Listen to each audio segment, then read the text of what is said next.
Samsung has been trying to figure out smartwatches for as long as anyone.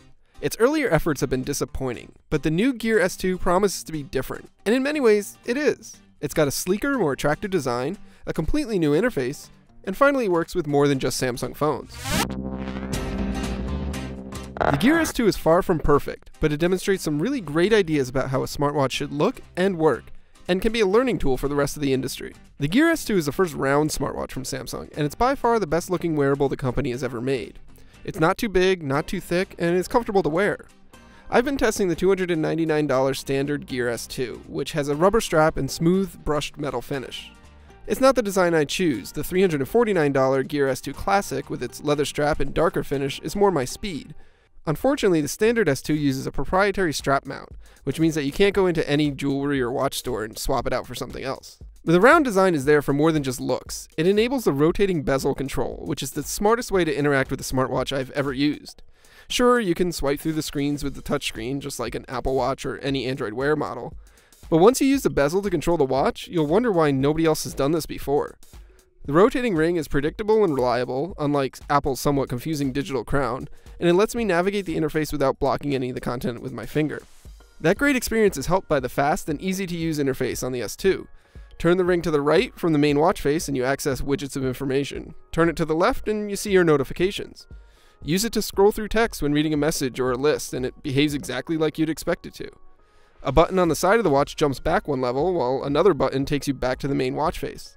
It's all very simple to understand and use, and I never felt lost or confused. The Gear S2's display is great. It's bright and sharp and easy to read indoors and out. You can turn on an ambient mode to always display the time, but that will have an impact on battery life. I was able to go 2 days between charges with the ambient screen off, but only one with it on. Neither option is great. You'll still be charging it at least every other day, and you shouldn't travel without its charging dock. But at least the Gear S2 doesn't die halfway through the day. But here's where I run into some big issues with the Gear S2. It's great for checking and even replying to some notifications, and tracking your physical activity. But beyond that, there isn't much else you can do with it. While Apple and Google boast thousands of apps for their watches, including useful ones like City Mapper, Dark Sky, and Google Maps, the Gear S2 lacks both quantity and quality apps right now.